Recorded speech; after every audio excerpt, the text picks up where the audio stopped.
भगवान विष्णु ने विश्व कल्याण तथा धर्म की रक्षा करने के उद्देश्य से कई अवतार लिए, जिसमें उनका कूर्म अवतार द्वितीय अवतार था। इस अवतार में भगवान विष्णु ने कछुए के अवतार में प्रकट हुए, इसलिए इस अवतार को कच्छप अवतार या कछुआ का अवतार के नाम से भी जाना जाता है। इस अवतार को लेने के पीछे भगवान विष्णु का उद्देश्य देव दानव की समुद्र मंथन में सहायता करना तथा मंदराचल पर्वत का भार उठाना था। आज हम भगवान विष्णु के द्वितीय अवतार कूर्म अवतार की कथा के बारे में विस्तार पूर्वक जानेंगे। वीडियो में आगे बढ़ने से पहले आप हमारे चैनल को सब्सक्राइब करें, बेल आइकन को भी दबाना ना भूलें। तो अब बढ़ते हैं कहानी की ओर। एक समय जब देवताओं को अपनी शक्ति का अत्यधिक अहंकार हो गया, तब उन्होंने ऋषि दुर्वासा का अपमान किया। इसी से क्रुद्ध होकर ऋषि दुर्वासा ने देवताओं को श्रीहीन होने का श्राप दे दिया।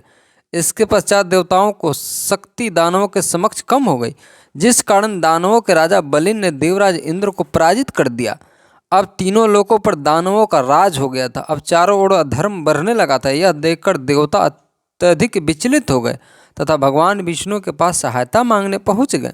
जब हताश देवतागण अपनी परेशानी लेकर भगवान विष्णु के पास पहुंचे, तो श्रीहरि ने इनके लिए समुद्र मंथन का उपाय बताया। चूँकि प्रलय से पृथ्वी कुछ समय पहले ही उबड़ी थी तथा सतयुग का पुनः उदय हुआ था, इसलिए बहुत से अनमोल रत्न समुद्र की गहराइयों में छिपे हुए थे। चूँकि समुद्र को मथने का कार्य ना ही देवता अकेले कर सकते थे ना दानव, इसलिए भगवान विष्णु ने इस कार्य के लिए दानवों के साथ मिलकर समुद्र मंथन करने का तथा उसमें से बहुमूल्य रत्न पाने को कहा। साथ ही भगवान विष्णु ने देवताओं को बताया कि इसमें अमृत भी निकलेगा, जिससे देवता अमर हो जाएंगे। अमृत को पीने से देवताओं की शक्ति दानवों से अत्यधिक बढ़ जाएगी तथा उससे अपने राज सिंहासन पुनः प्राप्त होगा। भगवान विष्णु की आज्ञा पाकर देवतागण देवराज इंद्र के साथ राजा बलि की नगरी गए तथा उनके सामने यह प्रस्ताव रखा। वैसे तो दैत्य गुरु शुक्राचार्य को कभी देवताओं पर विश्वास था ही नहीं, लेकिन उन्हें उनका प्रस्ताव पसंद आया तथा इस कार्य के लिए उन्होंने सहमति दे दी। इसके पश्चात देवता तथा दानव क्षीर सागर में समुद्र मंथन के लिए पहुंच गए। समुद्र का मंथन करने के लिए विशाल मदारी की आवश्यकता थी, जो उसे मथ सके। इसके लिए भगवान विष्णु ने अपने सुदर्शन चक्र की सहायता से मंदार पर्वत को काटकर समुद्र में रख दिया। इस पर्वत की सहायता से देव और दानव समुद्र को मंथने का कार्य कर सकते थे। अब उन्हें इस पर्वत को घुमाने के लिए मजबूत रस्सी की आवश्यकता थी। इसके लिए भगवान विष्णु ने वासुकी नाग को आदेश दिया। इस वासुकी नाग को मंदार पर्वत पर लपेटा गया। इसके मुख को दैत्यों को रखा गया तथा पूंछ को देवताओं की। अब समुद्र मंथने का कार्य प्रारंभ हो चुका था, लेकिन एक समस्या और आन पड़ी। चूँकि समुद्र बहुत विशाल एवं गहरा होता तथा इससे कोई पक्की भूमि नहीं होती, इसलिए मंदार पर्वत अंदर रसातल में जा रहा था। यदि वह डूब जाता तो समुद्र मंथन का कार्य अधूरा रह जाता। यह देखकर भगवान विष्णु स्वयं देवता एवं दानवों की सहायता के लिए अपना द्वितीय अवतार लेकर आए। इसके लिए उन्होंने कछुआ का अवतार लिया तथा मंदार पर्वत का भार अपनी पीठ पर उठाया। चूँकि कछुए की पीठ ठोस होती है, इसलिए मंदार पर्वत उस पर टिक गया। अब देव दानवों ने कई दिनों तक समुद्र का मंथन कार्य किया।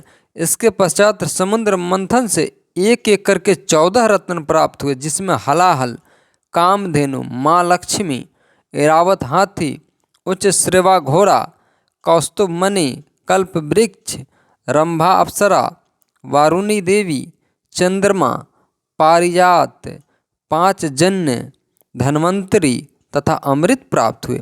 जैसे ही अमृत प्राप्त हुआ, वैसे ही देव दानवों के बीच उसे प्राप्त करने के लिए भयानक युद्ध छिड़ गया।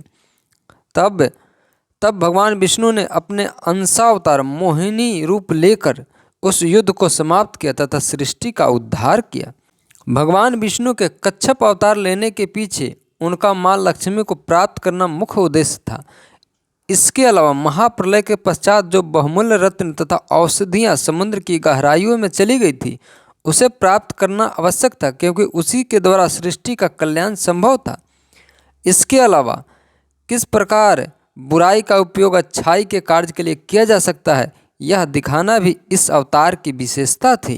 तो दोस्तों, हम आशा करते हैं हमारा वीडियो आपको पसंद आया होगा। तो फटाफट चैनल को सब्सक्राइब करें, वीडियो को शेयर करें, लाइक करें। मिलते हैं एक नई कहानी के साथ। तब तक के लिए जय श्री कृष्ण, जय श्री हरि विष्णु।